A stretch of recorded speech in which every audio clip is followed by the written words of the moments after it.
ಇವತ್ತು ಕೂಡ ಮೈಸೂರಿನಲ್ಲಿ ಸಿಎಂ ಸಿದ್ದರಾಮಯ್ಯ ವಾಸ್ತವ್ಯ. ಖಾಸಗಿ ಕಾರ್ಯಕ್ರಮಗಳಲ್ಲಿ ಸಿಎಂ ಸಿದ್ದರಾಮಯ್ಯ ಭಾಗಿಯಾಗ್ತಾರೆ. ನಿನ್ನೆ ಯರಗನಹಳ್ಳಿ ಕೆ ಸಾಲುಂಡಿ ಗ್ರಾಮಕ್ಕೆ ಸಿಎಂ ಸಿದ್ದರಾಮಯ್ಯ ಭೇಟಿ ಕೊಟ್ಟಿದ್ರು.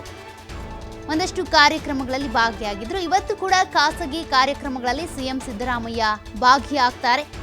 ಈ ಅನಿಲ ಸೋರಿಕೆ, ಕಲುಷಿತ ನೀರಿನಿಂದ ಸಾವನ್ನಪ್ಪಿದವರ ಕುಟುಂಬಕ್ಕೆ ಸಾಂತ್ವನ ಹೇಳುವಂತ ಪ್ರಯತ್ನ. ಈಗಾಗಲೇ ಅನಿಲ ಸೋರಿಕೆ ದುರಂತದಿಂದ ಸಾವನ್ನಪ್ಪಿದ ಕುಟುಂಬಕ್ಕೆ 12 ಲಕ್ಷ ಪರಿಹಾರವನ್ನು ಕೂಡ ಸಿಎಂ ಸಿದ್ದರಾಮಯ್ಯ ಘೋಷಣೆ ಮಾಡಿದ್ದಾರೆ. ಇನ್ನು ಕಲುಷಿತ ನೀರಿನಿಂದ ಸಾವನ್ನಪ್ಪಿರುವಂತಹ ಕನಕರಾಜು ಕುಟುಂಬಕ್ಕೂ ಕೂಡ ಭೇಟಿಯನ್ನು ಕೊಟ್ಟು ಸಾಂತ್ವನವನ್ನು ಹೇಳ್ತಾ ಇದ್ದಾರೆ. ಇವತ್ತು ಮೈಸೂರಿನಲ್ಲಿ ವಾಸ್ತವ್ಯ ಹೂಡ್ತಾರೆ ಸಿಎಂ ಸಿದ್ದರಾಮಯ್ಯ.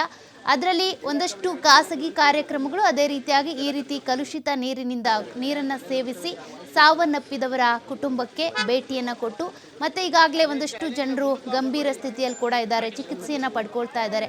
ಅವರೆಲ್ಲರನ್ನೂ ಕೂಡ ಸಾಂತ್ವನ ಹೇಳೋದಕ್ಕೆ ಸಿಎಂ ಸಿದ್ದರಾಮಯ್ಯ ಮುಂದಾಗ್ತಾ ಇದ್ದಾರೆ.